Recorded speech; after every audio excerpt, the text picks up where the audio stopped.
Holy cats, we're back. You're listening to Become a Bat. This is your chronological look through Batman through the ages.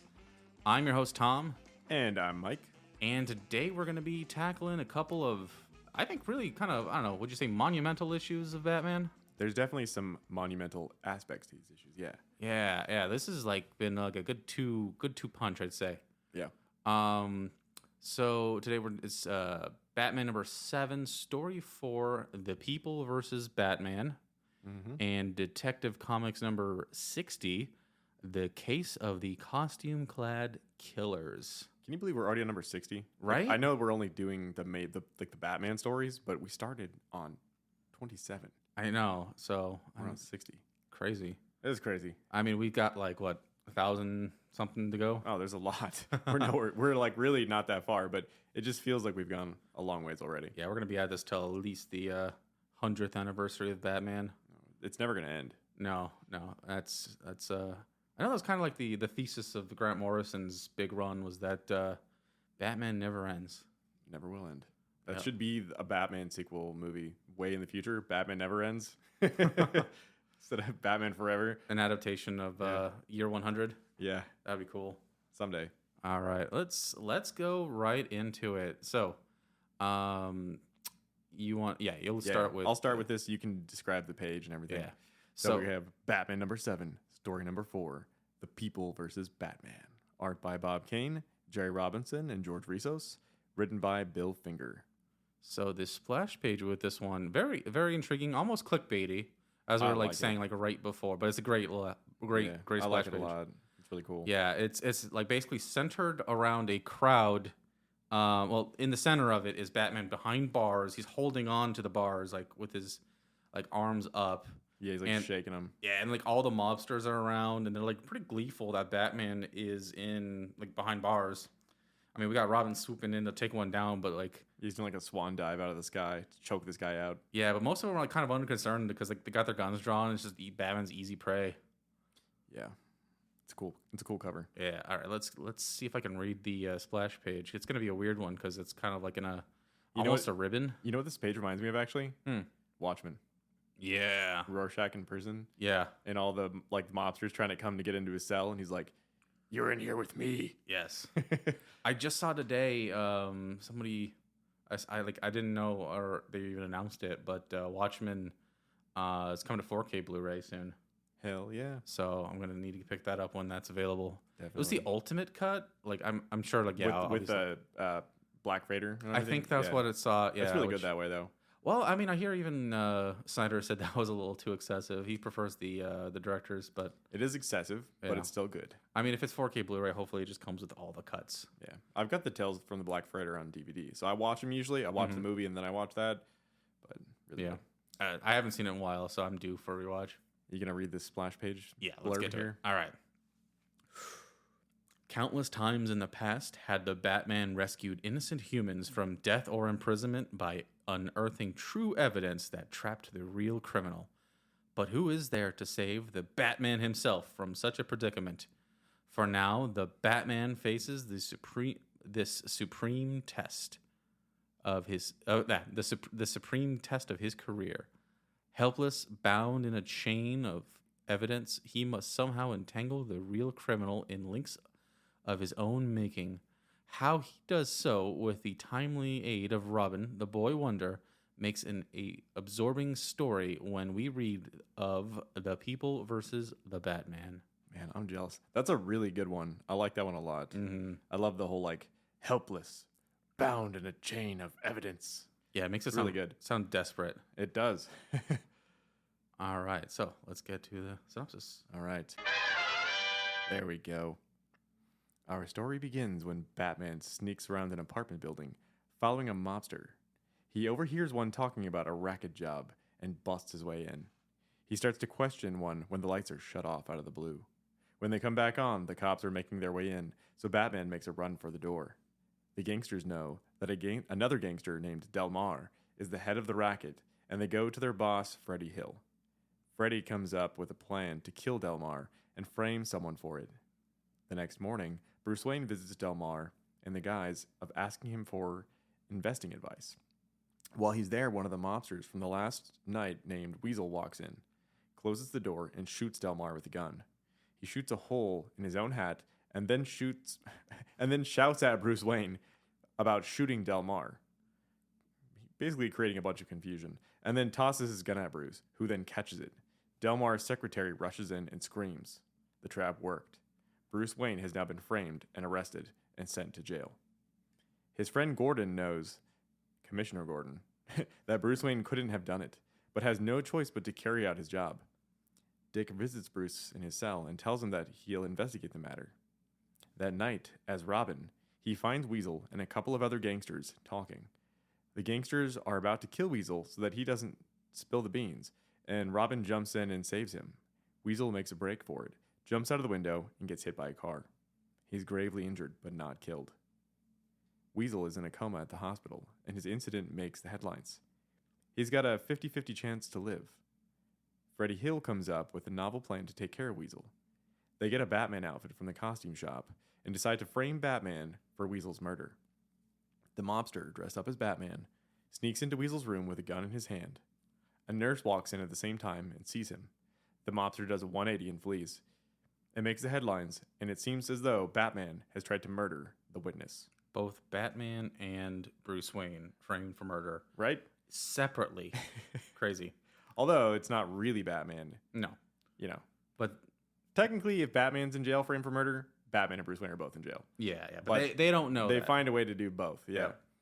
So, Dick studies the jail blueprints and discovers a way to free Bruce from the sewers underneath. He breaks Bruce free. Bruce suits up as Batman, and Batman and Robin go to Delmar's apartment to look for evidence. They get there and they find the mobsters. During the fight, though, one of them grabs Robin and holds him hostage. Batman surrenders. The dynamic duo are tied up and thrown off the pier. For what, like the 5th time? Right, yeah. Meanwhile, at the hospital, Weasel wakes up and is pissed at the double cross. He escapes the hospital. A nurse comes in to find the room empty. And around the same time, some cops report to Gordon that Bruce Wayne has escaped from jail. Underwater, Batman and Robin cut their bonds with some tin cans and rise to the surface. They beat the hell out of the gangsters and they take them to the courthouse where the trial is underway. The lawyer is arguing that Bruce Wayne's escape proves that he is guilty, but Batman objects, stating that the gangster boss he brought in was behind the murder. The boss retorts, saying that he was a witness, saying that there was a witness, saying that Batman was going to murder Weasel.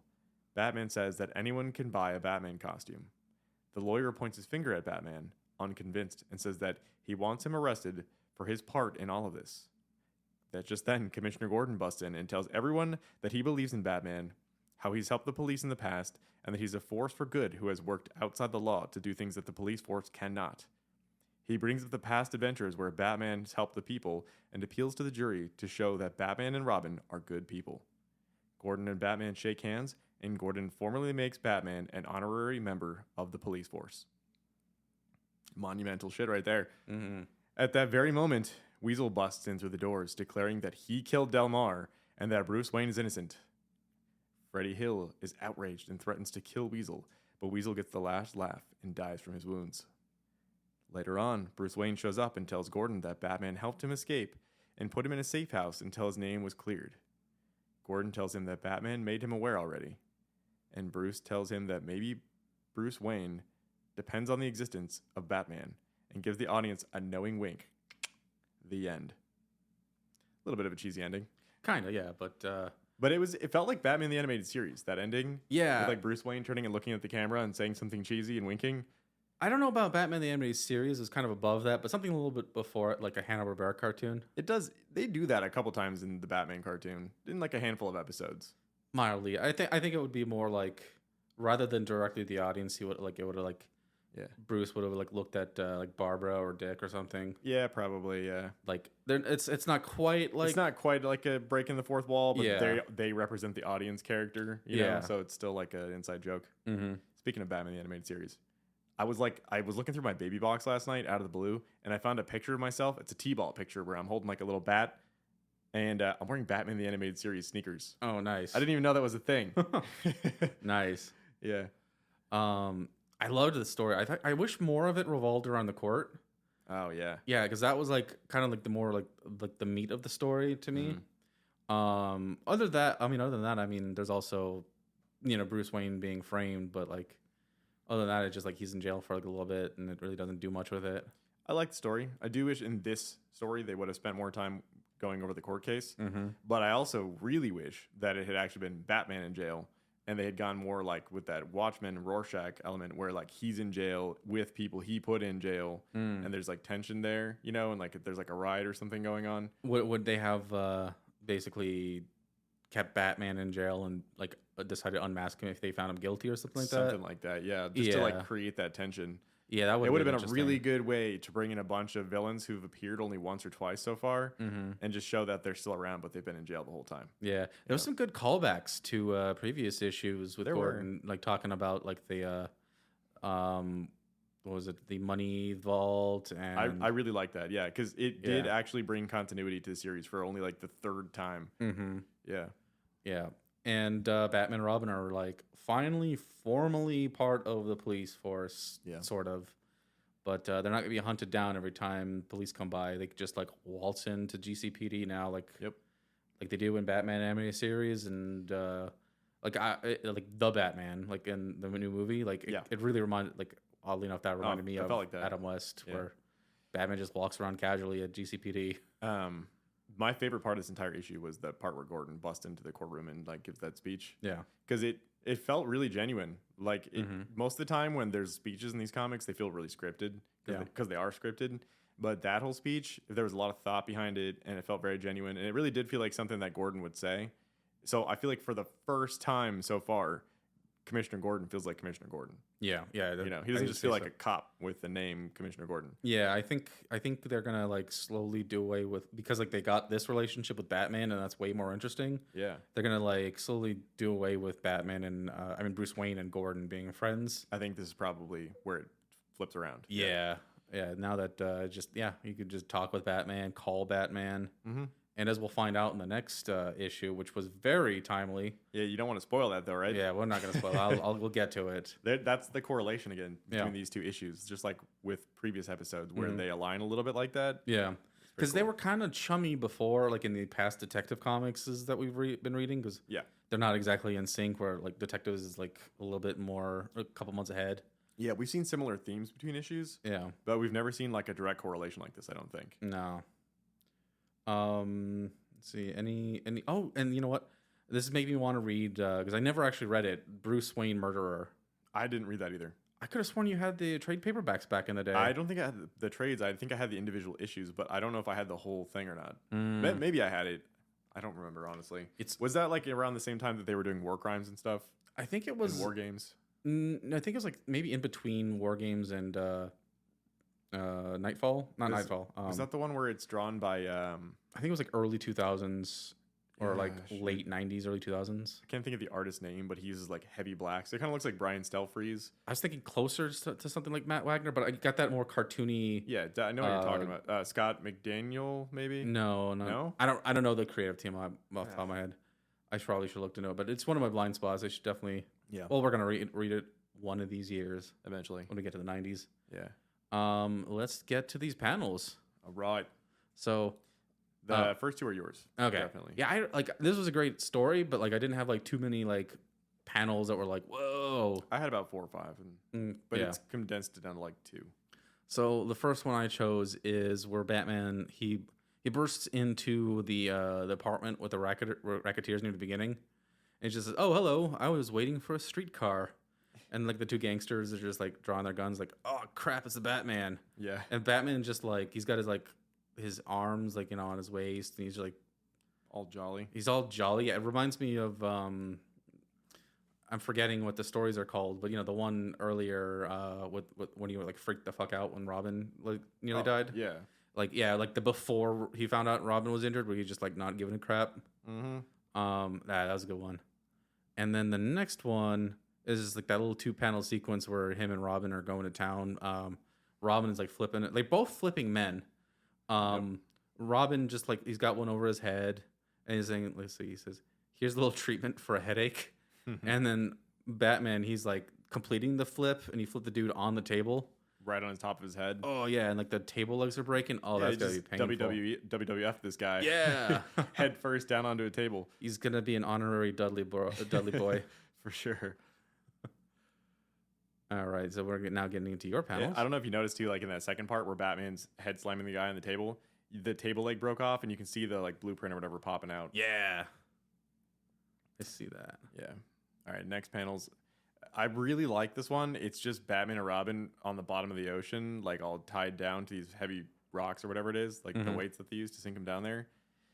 I don't know. I like these moody shots like this, but this one's really cool because you do kind of get that sense of motion from like the currents in the water moving around. Yeah, And they drew the bubbles coming out of their mouths. yeah. This could easily someone could take it easily manipulate it to be like a GIF where it's just Just kind of like wavy a little bit, like how people do those motion comics on YouTube. Yeah, Definitely. And then the next sequence, I had to pick it because it's like Batman cutting his bonds with a tin can. Mm-hmm. I picked it because, like, first of all, if there was ever a reason why you should litter, it's so that Batman can save his life. I was thinking the same thing. It's like, yeah, okay, but I'm sure if Batman saw a guy like just throw a can on in the ocean, he would like chastise him. But Yeah. right now, he'd be thanking that guy for his life. Right, like if he got out of the water and like a day later he saw someone littering into the ocean, he'd be like, all right, I understand. Yeah, Aquaman will hate me, but Yeah. I'm cool with this. But I like that he uses it to cut his own bonds, and then he like swims over to Robin and uses it to cut Robin's bonds. So I thought that was pretty funny. And then next we have this sequence with Commissioner Gordon. It's 3 panels. I had to put all 3 in there. It's just so good. Like, Yeah. I want to read it like word for word here just because I like it a lot.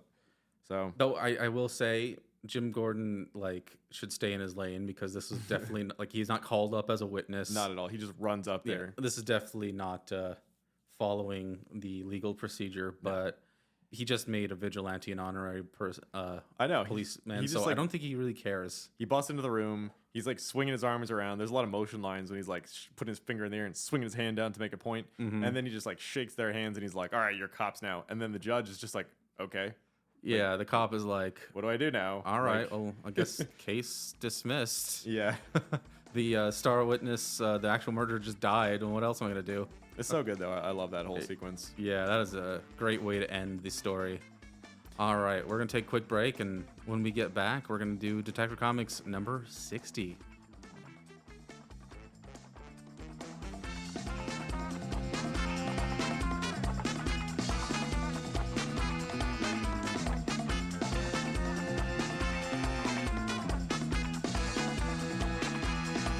Oh, Kelsey said.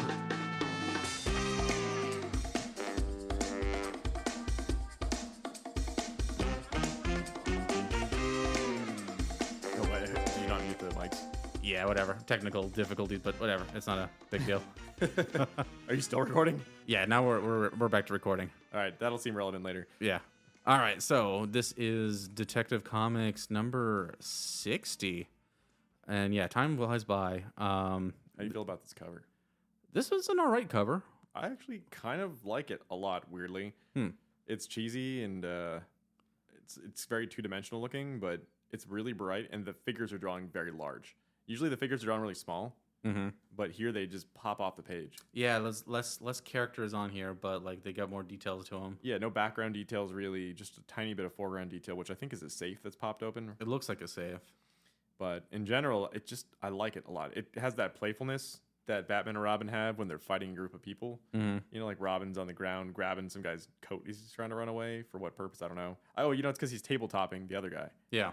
So I love it when they tabletop people. We got a Tommy gun. And did you notice what's happening to the guy that Batman's punching in the face right now? His hat's flying off, of course. And the gun. the gun's falling out of his hand. Again. How many episodes has it been? It's been a while. Way too many. Yeah. It's a nice little nod, little throwback to like, I don't know, 20 issues ago. Yep. So this is Detective Comics number 60, The Case of the Costume-Clad Killers. Art by Bob Kane, Jerry Robinson, and George Russos.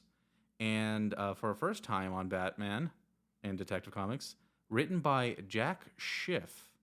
Who I Weird isn't it weird that the guest writers have been like phenomenal? Like, Yeah. they just jump out immediately as something different and better. yeah. I mean, I'm not saying I don't know about necessarily better, but like Bill Well, Finger is great, different, yeah. but different, and like we already noticed like they have a different feel to them. Mm-hmm. I put down just a quick little blurb about Jack Schiff from Wikipedia. He was born 1909 and died April 30th, 1999. Had a good run. He is the co-creator of Starman, Tommy Tomorrow, and The Wyoming Kid. Which I've only heard of Starman from both those, but he's got a pretty good career with DC Comics. Let's see. He started with Adventure Comics 61 and 41.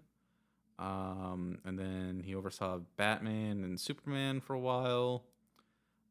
His first story is this one.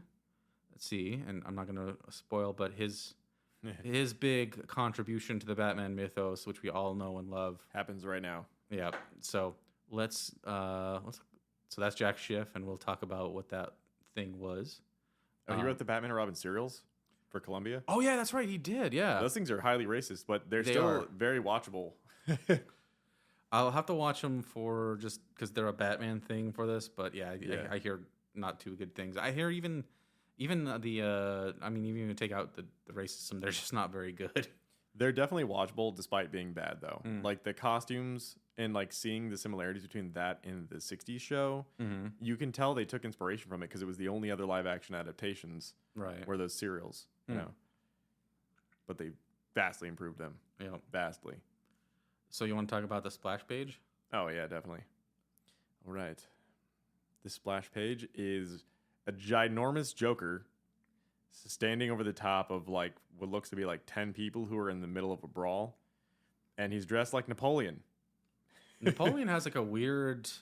What's with Bob Kane and Napoleon? Napoleon, yeah, he's got a big presence with the ironically with the Golden Age Batman. Yeah.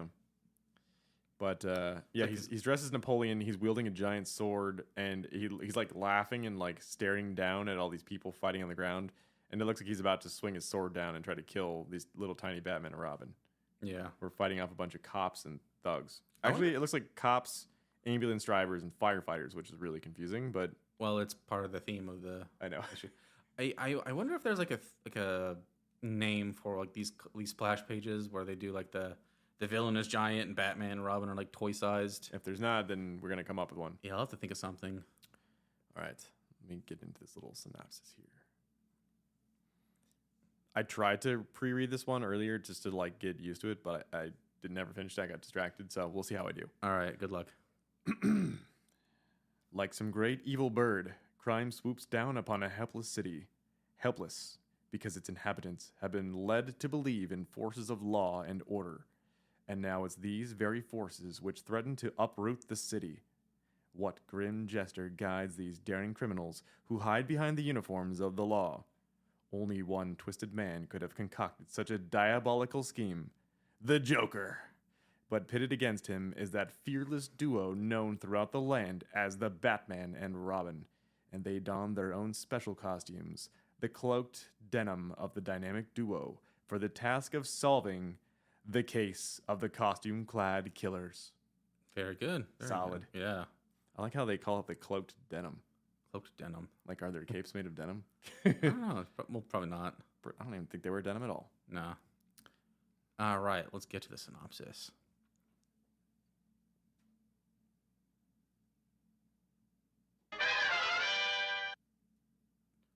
This story begins when some men dressed up as soldiers infiltrate and rob an army base. The same thing happens the next day at the police station. And then some time after that, some fake firefighters rob a house that's on fire. Bruce Wayne and his trusty young ward are driving back from vacation when they see a beam of light in the sky with a bat in the center, signaling the need for Batman and Robin. They suit up and head for the police station. Gordon hands them a Joker card. Writing on the card clues Batman to Joker's next target, the post office. They run as fast as they can. Whoa. Can I pause you for 1 second here? Yeah. I just realized this. That's the scene, that's the like teaser scene from the end of Batman Begins. They light up the bat signal. Batman shows up, and then Commissioner Gordon hands him the Joker card. It is, isn't it? Yeah. Yeah, it's very like. This isn't the first time he's used the Joker card, but no, like this but is the that first time. specific sequence of Exactly. events. Yeah, you're right. Go on. So they go to the post office. Let's see.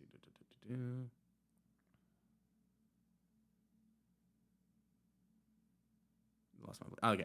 Sorry. So they run as fast as they can to find Joker holding up the postmaster. They get into a fight, and Joker gets away on the back of a truck. Batman and Robin make chase in the Batmobile. Joker throws a bunch of broken glass out the back, but it doesn't affect the Batmobile's special tires. So, Joker then next throws out a bunch of quarters into the streets, which brings out a swarm of children.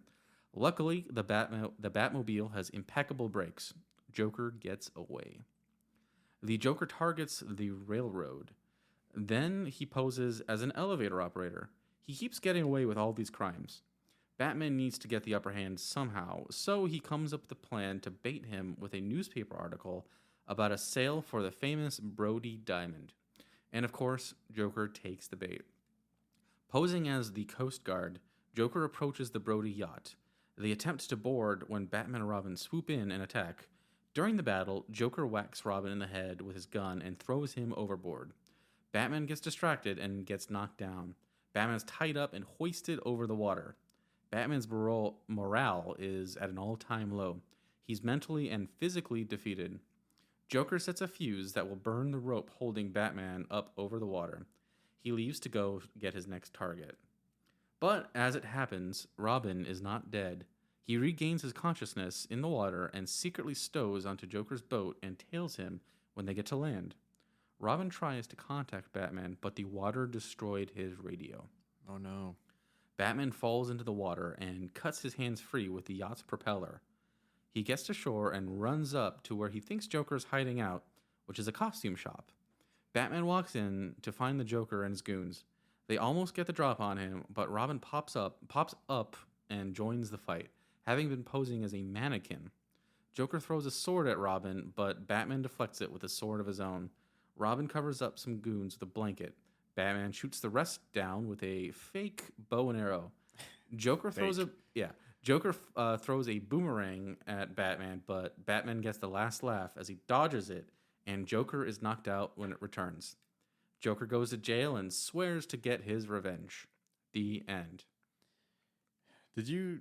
I noticed some similarities between these two issues, but did you notice the similarity where in both of them, Batman ends up in the water and has to cut his bonds with some kind of sharp metal object? Yeah, this one seemed way more dangerous. Yeah, for sure. I definitely would not attempt to cut my bonds with a boat propeller. No. Rather try to find some sharp tin can on the bottom of the ocean. Yeah.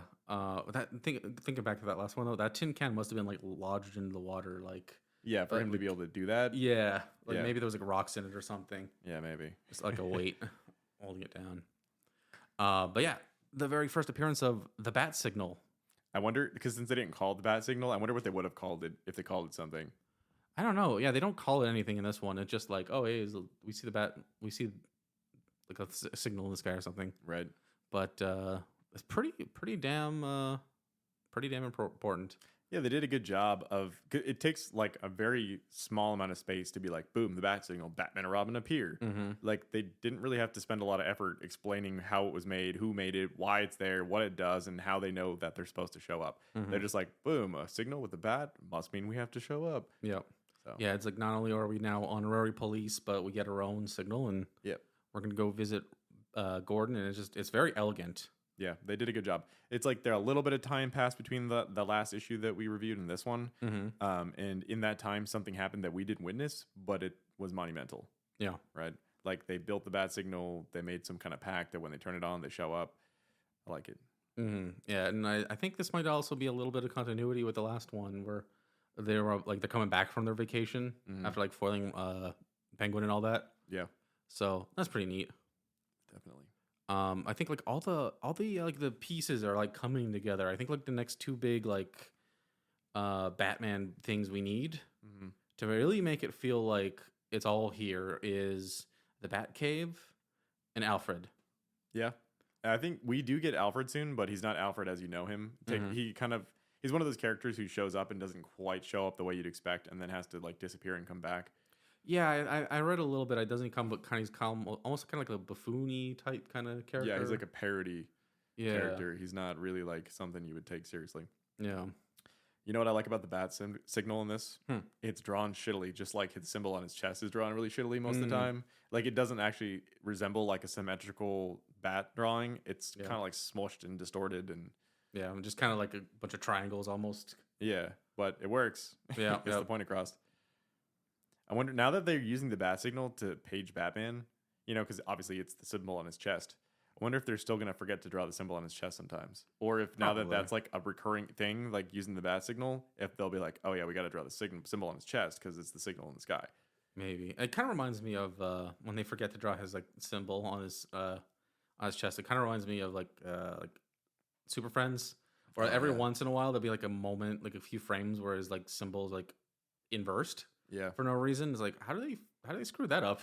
I know exactly what you're talking about. Yeah. They do that with a lot of like old comics and cartoons too. Like there's Spider-Man comics where they just don't draw the webs on his body. You know, like there's like individual panels like that. I almost get guessing maybe like they're just like rushed for time, or like sometimes with Batman's chest, it's like maybe just like at a weird angle. It's just like let's just. They're like, we don't know how to draw this at this angle, so yeah, like his arm is like in the way of where it would be, so let's just screw it. Yeah. What'd you think of the Joker's overall plan in this one? It felt more like something from Batman, like from the '60s TV show, and less like what he's been doing so far. Yeah, you know, it felt like it's starting to get a little more like kid friendly, I guess, in a way. Yeah, he's not outright like murdering folks right now. Yeah, like I don't think he'd care. Like he did put a bunch of children in danger, but he's not just out of his way planning grotesque murders for sure. And I think. My thoughts here. I think I wrote this about the last story here. Just that, like, I think this is the era of Batman, like we're starting to get into right now, where Bob Kane is starting to be like, look, parents, Batman's a good guy. Look at all these good things he does. Yeah. He's a good guy. Yeah. Like, it's okay for your kids to read these. I don't think that's a Bob Kane's thing. I think that's definitely the editorial. It might be, but the editors might be being like, hey, we need you to really emphasize the positivity and like that he works with the law and amp up the jokes and make it a little less dark and death-wise, you know? Yeah. Try to make it more in line with the Hays Code. Yeah, like I really liked the past issue we just reviewed, but that speech from Gordon hammers that home. Yeah. And then here the Joker like being all about like costumes and like the more goofy and less threatening kind of reinforces that. It's a fun plan. It's fun. I like the idea of dressing up as like the other like systems within, you know, undermining the general from within. Yeah, from like within. Cops attacking police stations and like firefighters destroying or like stealing stuff when there's fires going. Yeah, it's a clever idea. Like stealing something while the house is on fire is genuinely hilarious. It's messed up. It's messed up, also but dangerous. It's dangerous, but but that actually makes it even funnier. Yeah, it doesn't feel characteristic of the Joker so far from what we know. Yeah, it feels more like something he would do from what I know about him afterwards. You know. So maybe this is where he starts to become more of the jokester version of the Joker and less of the murderer version of the Joker. Yeah. But this one also, like, I think this is the first one in a while where he doesn't end up either the first one or the first one in a while where he just doesn't end up like nearly dying or like falling presumably to his death. I definitely noticed that he doesn't fall into the fucking ocean or something, or drown or like get knocked off a car. Because I remember, wasn't his first appearance he does go to jail, but it's in his second appearance within his first issue of Batman 1, he definitely gets shot. Yeah, he gets stabbed with his own knife in a fight with Batman. With Batman, yeah. And then they take his body to the morgue, so good. And then the cop, those gangsters try to like do the experimental surgery, which brings him back to life. I don't think they're gonna top those original Joker stories. No, for a long time. Yeah, you know, like I think he at this. I could be wrong. I hope I'm wrong, honestly. Yeah. But I feel like from this point on, he's just gonna become more of like a prankster and like a jokey character because he's the Joker, right? Yeah. They're gonna lean heavily into that, and then it's gonna take until we get into like Neil Adams territory where he becomes more like of a serious threat again. Yeah, like the laughing fish and those kinds of stories. Yeah, at this point, DC kind of knows they got like a really cool, like great character on their hands. They shouldn't like rock the boat with him too much to do anything that will like endanger his like spot within the standing of the comic. So they get less risks are taken.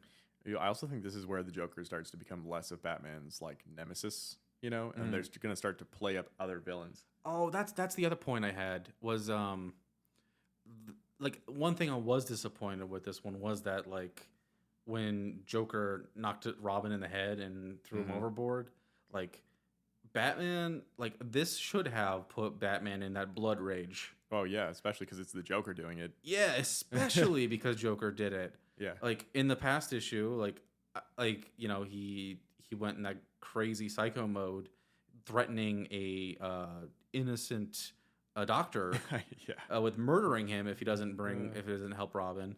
But this one, his sworn enemy, presumably kills him, and Batman just gives up. Yep. Like I know we're like 3 years into it, but I kind of felt like this maybe because it is the new writer was quote unquote uncharacteristic of Batman. I think so. Like I felt like okay, that wasn't a good way to go. I mean, I guess it was just to move the story along, and it did give Robin some cool like independent like detective skill, like Yeah, they did a really good job with Robin in this one. Yeah. I always love when Robin is like playing detective and sneaking around and fighting crime on his own. Yeah. By the way, when you were talking about the Joker hitting Robin and knocking him off into the ocean, I was like staring at that Joker figure and like the crowbar in his hand. And then I don't know if you noticed, or was it in the panels? We got panels to do too. I know. No, I didn't put in the panels. I was going to, and I just kind of forgot. Let's talk about it anyways. But when Robin was hiding in the costume shop, as just like the little like 1910s boy or whatever, a little Lord Fauntleroy or whatever he was like the costume was. Yeah. He didn't have his domino mask on. Oh yeah. Yeah. So how like, do you forget to do something like that? No. Well, I mean, it was on purpose to be part of the Oh yeah, the costume. you're right. But Joker and his goons did see the face of Dick Grayson. I mean, yeah. but like in the next panel right after that, like when he takes off the costume, he's got his domino mask back on. I don't know how you wouldn't notice who that is, but whatever. Maybe the wig, like wig, yeah. Or it was dark in. It was probably dark in there too, because like, how would you mistake a mannequin? I mean, a human boy for a mannequin. You wouldn't, unless you're really dumb. So I think it was just dark in there. So it's called suspension of disbelief. It's a comic book. Yep. All right. Do you have any final thoughts on this one? No, I enjoyed this one. I didn't think it was like incredible. Yeah. Which is kind of sad because it's the first Joker story that I didn't think was totally awesome. Yeah. We're getting in that spot where it just kind of like I put it down in like quote unquote typical Joker story now. Yeah, which but they're paying more attention to like Penguin right now. Yeah. And then we have other villains who are going to start appearing. So we're actually going to start introducing a full rogues gallery, which is why they finally announced that name in the other episode we did. Yep. And then we're gonna I haven't announced it yet, but we're gonna do a special where we've been saving it for Halloween because the first appearance of another very notable Batman rogue happened. That's exactly what I'm talking about right now too. Yes. So yeah. In World's Finest. So we will save that, but I'm sure you can put 2 and 2 together. Did you want to do like what we talked about a little bit briefly, where we do like that issue, and then we instead of doing like 2 issues like usual, we do that, and then we do like long Halloween review and like Haunted Night or something? Maybe. Like an actual Halloween themed episode, but still continuing the podcast at the same time. I think we should definitely do a Halloween themed episode. It'd be very bad. Very appropriate. Yeah, we'll definitely do that. Oh yeah. Could add some spooky sound effects to your soundboard. We will have to do that. Yes. All right. Let's get into the panels. All right. So I don't know. We both would have picked this one. Everything you picked, I would have picked. Yeah. Which is why I really didn't add anything. Yeah. Like you got all the good panels already. They were straightforward. Yeah. But it's the very first appearance of the bat signal, which actually you already gave your thoughts on. Yeah. No, I like that people know too. Like already, they see it in the sky, and then Bruce and Dick are like, "Let's go," and then the people on the streets are like, "Yes, they're calling the Batman." Like they already know. Yeah. That's really cool. Like so, like Batman is just a thing everybody in Gotham knows, and now like this is further establishing Gotham as Batman Town. right? Whereas before, it felt just like a city, and he was operating in it, and he was fighting these thugs, but people didn't really know about him. Like, Yeah. he was kind of an urban legend. Yeah, it's really just making it because, like, for a long time, it was just Manhattan, and it was just nothing different.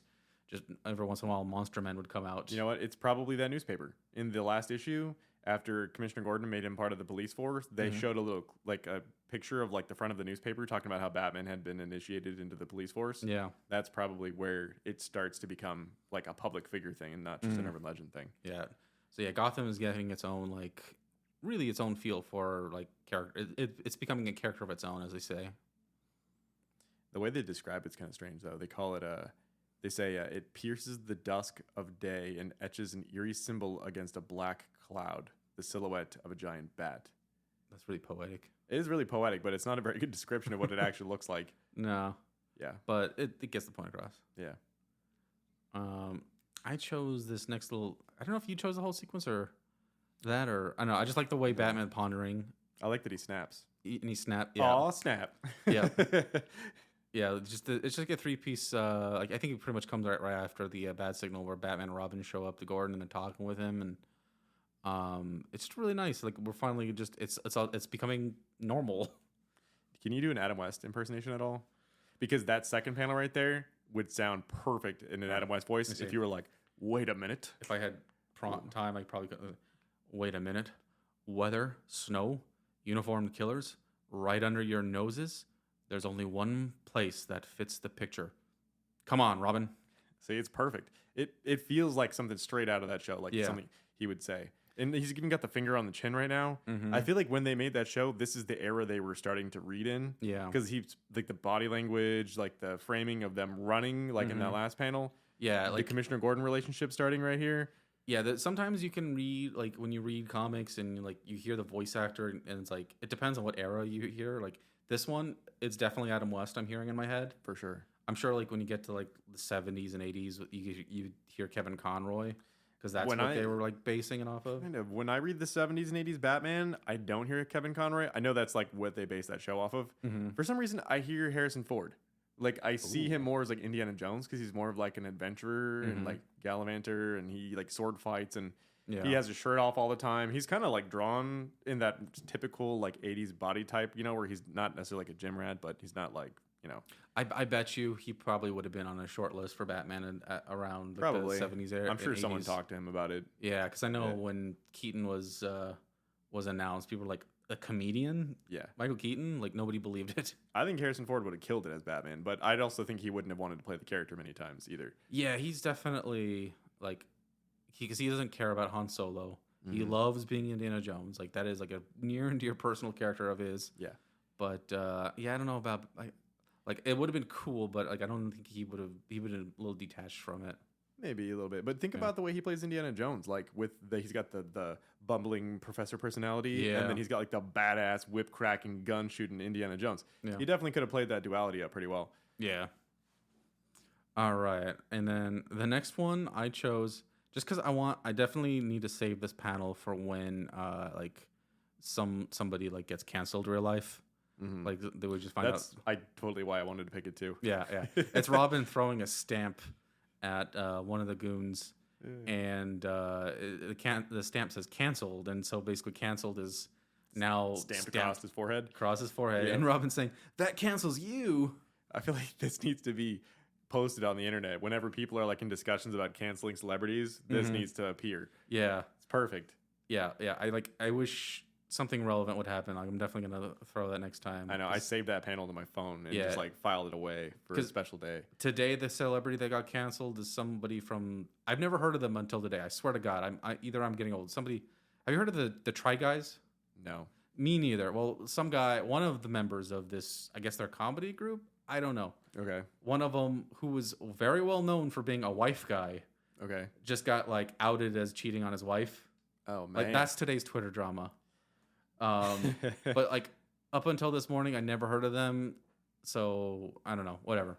Yeah, I never heard of them either. If they were relevant, if they were relevant to me, I would have thrown this at them. But we need to use this as like a Twitter post when like someone from like, because you know how there's like that big like hierarchy change up going on right now with DC Comics. Yeah. Whenever they decide to fire like Walter Hamada or something, then we need to do like that cancels you. Yeah, like I think he's leaving once Black Adam comes out. Yeah. Gets that payday. Dude, we got Black Adam costumes at the Spirit Halloween store right now. Yeah. Interesting. I never saw Captain Marvel costumes, but we got Black Adam costumes. Wow. Yeah. Yeah, they're pushing that movie hard. I know they are. It's really weird. Also, because it's a Batman podcast, we have the freaking Batman costumes from the Batgirl movie that never got released. Right? That's weird. Even for little kids and toddlers. Like, is it Batgirl?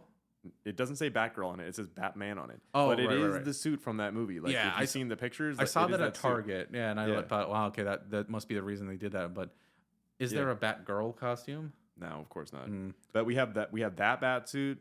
We have the Ben Affleck bat suit, and we have the Robert Pattinson bat suit. We have 3 options. Oh, and Lego Batman. Wow. Yeah. Yeah, okay, you got a lot of choice if you want to dress up as Batman this year.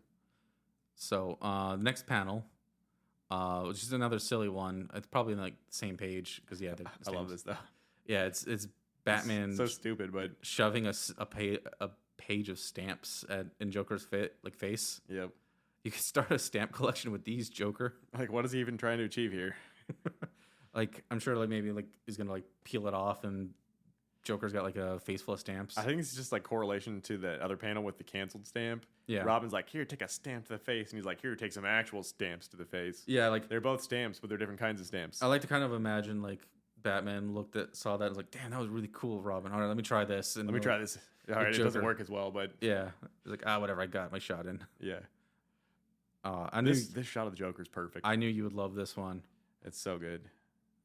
You want to describe this one? Well, first of all, I'm going to read it. Yeah, Because okay. it says, mocking laughter peals from the lips of the mirth-mad clown as he scans the newspapers. And then it's just got him with his giant grin on his face, and his teeth are parted, and he's flipping through the newspaper. But, oh, man, it's so good. And then I can just, hear Cesar Romero in my head. You know, I don't hear Cesar Romero. I hear the voice actor from The Brave and the Bold. Yeah. The way he does the Joker, because he's like, the Brody Diamonds, the fools. Like, he has this weird, throaty voice. That guy, He embodies that golden age Joker to me. He was perfect for that. Yeah. The diamond shall be mine. Yeah, it's so good. I just love the way that, the Joker is drawn sometimes really badly in these panels. I feel like he looks worse the further out he is when they can't get so detailed. But anytime they do a close up on him, wow. Yeah, his eyes are really cool. They almost look like a 1930s cartoon or something. You ever notice how his eyes and Batman's eyes are drawn opposites? Batman's eyes are rounded on top and flat on the bottom, and the Joker's are flat on the top and round on the bottom. I never noticed. And that. also, the Batman the Animated Series copies that. They make Joker's eyes flat on the top and round on the bottom. And then eventually they make them flat on the top and diamond shaped on the bottom. Yeah, that triangular. That redesign sucked. Yeah, but they still that's like a straight throwback to these comic books, like that shape of the eye thing. I never noticed that. Yeah. Huh. I think we talked a little bit about this too. A little bit about how Barry Keoghan, the guy who plays the Joker in the Batman, how his eyes have that same kind of shape to them. So even regardless of all the ridiculous amount of stuff they did to his face, his eyes still look like that, which makes him feel like the Joker. That's cool. Yeah. And then the last one is the sequence of events where Robin gets hit in the back of the head with a gun, thrown overboard. And I like just how casually, the shot of Joker throwing Robin overboard is really nice. But also, I think just as you were saying with the Adam West, I can hear Adam West say, "You murderous fiend." Murderous fiend. Yeah, I can too. And this whole sequence of panels here, it feels like something that you would see in that show. He's hitting him in the head, and he calls him a little Spitfire, and then he throws him overboard. But he doesn't just throw him overboard to his watery death like he would have done before. He says, "Here's a ticket to Davy Jones' locker." They're really camping it up, but it feels good. It's not too much at this point. Yeah, it's kind of just the right amount of melodrama. Yeah. It kind of really reminds me of that first episode of Batman where Batman kind of also gives up, where he's drugged and the Riddler kidnaps Robin, and he's just in the car basically whining to himself. As you would be if you were drugged and kidnapped. Yeah. I thought you were going to say the first episode of Batman the Animated Series. No. I don't even remember which one that is. Is it the one with the Penguin, or is it the one with the Joker robot, the barge full of the garbage? Oh, the first episode of animated series. Well, production-wise, it was on Leather Wings. Oh, that's right. Okay. Yeah, and I think the first one that aired, I think it was Christmas with the Joker. No way. Yeah, Really? I think so. That would explain why the animation is so off. Everything about that episode is really good, but the animation feels a little stilted and dated. I have to rewatch it with an eye for that because I always think of that show, and I think of the first. I should have known Leatherwings because on Leatherwings is an older episode. yeah. But I always think of the Penguin episode with the little kids and the Fabergé egg. That one's a good one. Yeah. And I always think of the Batman one in My Basement. Mm-hmm. I always think of the one with Joker and the Joker robot. I can't remember what the robot's name was. Oh, And I know the one. barge full of garbage where it's Yeah. like. Yeah, it's almost got like a hip hop like kind of feel to it. It's almost like a musical. Yeah, that was a fun one because that was the April Fool's episode. Yeah. Yeah, on Leather Wings, it's really what they did was really cool because that episode starts right with I can't remember if it starts or ends, but basically with Batman, in the Batwing flying over, and then you get the blimp, and it's like, what was that? Right. Oh, yeah, that's right. And then they mirrors the Man Bat flying over. Yeah, and then in the final episode, they made it as the final episode, but the episode Justice League Unlimited epilogue, where it's about Batman, Terry McGinnis finding out about the Cadmus experiment and that he's actually Bruce Wayne's son. They mirror that ending shot with that, where he's flying over, and then there's like a Gotham blimp. That's good because that was meant to be like the final scene before they're like, oh yeah, we got another season ordered. That's good. I'll have to watch that. They wanted to tie it up with a bow. Yeah. That's too bad they didn't actually end it that way. Yeah, I mean, the last season was great, so I'm not crying tears over getting more Justice League Unlimited. Yeah, that's true. It's such a good show. Yeah. What about the episodes for next week? So next week we got Batman number 8, story number 1, Stone Walls Do Not a Prison Make, which I think I want that one just because of the title. That's a good title. I like the title. And then Detective Comics number 61, The Three Racketeers. I'll read that one. Right. It's got to be a play on the Three Musketeers, but yeah, kind of reminds me of the Three Devils. Remember that one? That was a good one. Yeah. All right. Well, this is going to wrap up this episode of Become a Bat. Thank you so much for listening. Later, guys. Have a good night.